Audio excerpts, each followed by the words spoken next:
High বন্ধুরা, আবার একটা নতুন ভিডিওতে তোমাদেরকে সবাইকে স্বাগত। প্রত্যেকবারের মতো আর একটা নতুন ভিডিও, আবার একটা নতুন জায়গা। আজকের ভিডিওতে আমরা গঙ্গাসাগর থেকে একটা বিশেষ পর্ব দেখব। বিভিন্ন সাইক্লোন বা ঘূর্ণিঝড়ের কবলে গঙ্গাসাগরের ঘাট প্রায় খুব ক্ষতিগ্রস্ত এবং সমুদ্র অনেক কাছে এসে গেছে আগের থেকে। আজকের ভিডিওতে আমরা জলের নিচে গঙ্গাসাগর নিয়ে একটা বিশেষ পর্ব দেখব। কিছু সময় আগে এখানে একটি বিরাট ঝড় তাণ্ডব করে গিয়েছে। বছরে একটি করে এরকম বিরাট সাইক্লোনে ক্ষতিগ্রস্ত হয় এই গঙ্গাসাগর। দেখো যেভাবে দিনের পর দিন সমুদ্র এগিয়ে আসছে, এই পরিস্থিতিতে দাঁড়িয়ে মন্দিরকে বাঁচিয়ে রাখার একটা বিরাট বড় চ্যালেঞ্জ হয়ে দাঁড়িয়েছে। এরকম একটা জায়গা থেকে মন্দিরকে টিকিয়ে রাখার নানান কার্যকলাপ সরকার এবং মন্দির কমিটির তরফ থেকে নেওয়া হয়েছে। মন্দির দেখো, এই মন্দির এই সামনেই, ঠিক আছে, মন্দির এই সামনেই। তো উল্টো দিকে তোমাদেরকে যদি দেখাই রাস্তা, এইখানেই সাগর। এই সাগর 500 মিটারের মধ্যে সাগর এগিয়ে এসেছে কতটা। এবং এই মন্দিরের অস্তিত্ব টিকিয়ে রাখার জন্য প্রচুর কাজ হচ্ছে সামনে। আমি তোমাদেরকে সেই পরিবেশ দেখিয়ে দেবো, কত রকম প্রক্রিয়ায় কাজ হচ্ছে মন্দিরকে এরকম বাঁচানোর জন্য। সময়টা শীতকালের একটা সকাল, জানুয়ারি মাসের শুরু। জায়গাটা দক্ষিণ 24 পরগনার ফেমাস জায়গা গঙ্গাসাগর। সামনে আর কিছুদিনের মধ্যেই সাগর মেলা শুরু হচ্ছে। তার বেশ কিছুদিন আগে পুণ্যার্থীদের ভিড় শুরু হয়ে যায়। ভিন রাজ্য থেকে আসতে শুরু করেছে কত রকম নন বেঙ্গলি যাত্রীরা। কচুবেড়িয়া ঘাটেও ফেরির সংখ্যা আগের থেকে অনেক বেড়ে গেছে। সাধারণ দিনে 3টে থেকে 4টে ফেরি চলতো, এখন সেই সংখ্যা বেড়ে 12টা থেকে 16টা হয়ে গেছে। ঠিক এই সময় যদি আমরা কপিলমণি মন্দিরের সামনে গঙ্গাসাগরের দিকে যাই, তাহলে একটা বিশাল খারাপ অবস্থা দেখতে পাবো। এই পাহাড়টা দেখো, কপিলমণি মন্দিরের সামনে যে স্নানের ঘাটটি ছিল, এখন কিন্তু সেটি আর নেই।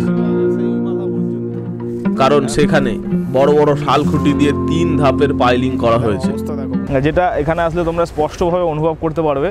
তো ওভারঅল তো আমার পাশে তোমরা দেখে নাও, এই সামনেই রয়েছে মন্দির, একদম 500 মিটারের মধ্যেই কপিলমণি মন্দির। মন্দিরের ঠিক সামনে যে ঘাট রয়েছে, ঘাটের দুপাশে দেখো এরকম বিরাট বিরাট বড় বড় খুঁটি বসানো হয়েছে। তোমাদেরকে তোমরা হয়তো দেখতে পারবে, এদিক থেকে পুরো, এদিক দিয়েও প্লাস এদিক থেকেও, মানে 3টে ক্ষেপে বাঁধ দেওয়া হচ্ছে। 3টে ক্ষেপে দেখো সমুদ্রের বাঁধ কিভাবে দেওয়া হয়েছে, মাটি যাতে ধসে না যায়। জলের টানে মাটি ধসে গিয়ে যে একটা বাজে পরিস্থিতির সৃষ্টি হয়েছে দেখো, আগে আমি তোমাদেরকে দেখিয়ে দিচ্ছি। মানে এই মাটি সরে সরে এমন অবস্থা হচ্ছে, দুপারের এই পাড়ের যে রাস্তাগুলো সেগুলো একদম ধসে মাটি মানে সাগরের দিকে বেরিয়ে যাচ্ছে, মানে ধরে রাখা যাচ্ছে না। পাড়ের যে রাস্তাটা পুরো লন্ডভন্ড হয়ে গেছে, হাঁটার কায়দা নেই। যেখান থেকে স্নানের উদ্দেশ্যে নামা একেবারে অসম্ভব। দূরে আবার কংক্রিটের ব্লক ফেলে পাইলিং হচ্ছে। কিছু সময় আগে এখানে একটি বিরাট ঝড় তাণ্ডব করে গিয়েছে। চারিদিকে ভগ্নস্তূপে ভর্তি। পার লাগোয়া যে একটা সুন্দর বাঁধানো রাস্তা ছিল, বর্তমানে সেটিও নেই। লন্ডভন্ড হয়ে গিয়েছে চারিদিক। সাজানো সেই ছোট ছোট গাছগুলো জলের তোড়ে ভেসে গিয়েছে। ছন্নছাড়া অবস্থা চারিদিক। থাকলে সমুদ্র কত কাছে এসে গেছে। দুদিকে দেখতে পাচ্ছি, দেখো বন্ধুরা, এদিক থেকে ওই দিক থেকে খালি কাঠের, বিভিন্ন শাল কাঠের দিয়ে দেওয়া হয়েছে, ব্যারিকেড দেওয়া হয়েছে। দেখো এদিকে শাল কাঠের খুঁটি, এদিকে আবার কংক্রিটের বিভিন্ন ব্লকগুলোকে বসানো হয়েছে।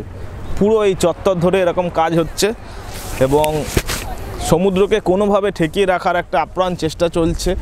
তারই মাঝে কপিলমণি মন্দির বেঁচে রয়েছে এবং আমরাও চাই এরকমভাবে বেঁচে থাকুক। কিন্তু তোমাদেরকে যেটা জানিয়ে দেবো, মন্দিরের যে আদি স্থল, মন্দিরের যেটা আদি স্থল, সেটা কিন্তু সমুদ্র গর্ভেই চলে গেছে। সেই জায়গা কিন্তু এখন আর খুঁজে পাওয়া যাবে না, সেই জায়গা কিন্তু সমুদ্রেই চলে গেছে। কিন্তু বর্তমানে যে মন্দিরটা রয়েছে সেটা তাকেই সরিয়ে নিয়ে পুনর্নির্মাণ করিয়ে এরকম একটা জায়গা করা হয়েছে। তাছাড়া সব থেকে খারাপ অবস্থা, সমুদ্র একেবারে মন্দিরের 500 মিটারের মধ্যে। মন্দির থেকে দাঁড়িয়ে সমুদ্রকে দেখা যায়। এরকম একটা ঘাট থেকে মকর সংক্রান্তির দিন প্রায় 20 লক্ষর বেশি মানুষ স্নান করতে আসছে, তারই প্রস্তুতি কিন্তু এখন চরমে। অনেকে স্নান করে পুজো না দিয়েই চলে যায়, কারণ মন্দির থেকে স্নানের ঘাট এখন অনেকটাই দূর। প্রায় 3 নম্বর এবং 4 নম্বর গেট থেকে স্নানের জায়গা করা হয়েছে। সাগরের ভিউ এখন শান্ত, নীল সমুদ্র জল, নীল আকাশ এবং সাদা বালির চরে দুই প্রান্তর মিলেমিশে গিয়েছে। পাড়ে জায়গা কম বলে নতুন অভিনব কায়দায় ছোট ছোট দোকান বানানো হয়েছে। 3 চাকা ভ্যান গাড়ির ওপরে চৌকো করে একটা দোকান বা গুমটি। পাড়ের মধ্যে খাবারের দোকানগুলো দেখো কি ছোট ছোট করেছে। হ্যাঁ, খাবারের না, এগুলো দানের দোকান। চাল বিস্কুট পাওয়া যায়, বলুন ভালো। ও চাল বিস্কুট এগুলো সব দানের দোকান, জিনিসপত্র পাওয়া গঙ্গাসাগরের। ওই সামনে দেখো বিচের মধ্যে কিছু 3 চাকার যে ছোট ছোট দোকানগুলো, প্রায় 70খানার মতো দোকান এরকম সমুদ্রের পাড়েই লাগানো হয়, এবং এনারাই ঘুরবে পুরো জায়গায়, যেগুলোকে ইচ্ছা মতো দোকানিরা ঠেলে এক জায়গা থেকে অন্য জায়গায় নিয়ে যেতে পারেন। প্রায় 70টার মতো রাখা রয়েছে দুপারে। সাগর মেলার সময় এই সব দোকানে নানান পুজোর সরঞ্জাম থেকে শুরু করে খাবার দাবার এবং ছোটখাটো খেলনা সবকিছু বিক্রি হবে। ঝড় যে এতটাই তাণ্ডব চালিয়েছে নানান দিকে তা আসলে দেখা যায়। দূরে একটি বায়ুকল অকেজো হয়ে পড়ে রয়েছে আজ কতদিন ধরে, ঝড়ে সেটিও ভেঙে গিয়েছে। গঙ্গাসাগর একটা সত্যিকারের ভালো সুন্দর একটা জায়গা। পার ধরে হাঁটলে কত রকম দৃশ্য চোখে পড়ে। সামুদ্রিক জেলেরা প্রতিদিনের মতো এখানে মাছ ধরতে যায়, এবং এই জেলে বস্তিতে আরেকটু কিছু দূর গেলে জেলে বস্তিতে আসলে দেখা যাবে এই শীতের সময় কত মাছ শুকনো করছেন তারা। ঝড় বৃষ্টি উপেক্ষা করে তাদের এই কাজ বছরভর চলতেই থাকে।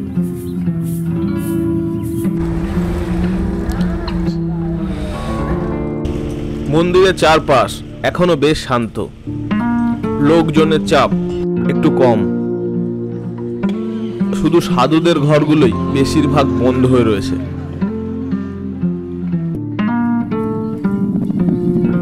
এইভাবে গঙ্গাসাগর এখন বিরাট প্রাকৃতিক দুর্যোগ এবং জলস্তর বেড়ে যাওয়ার প্রবল প্রকোপের সাথে যুঝছে।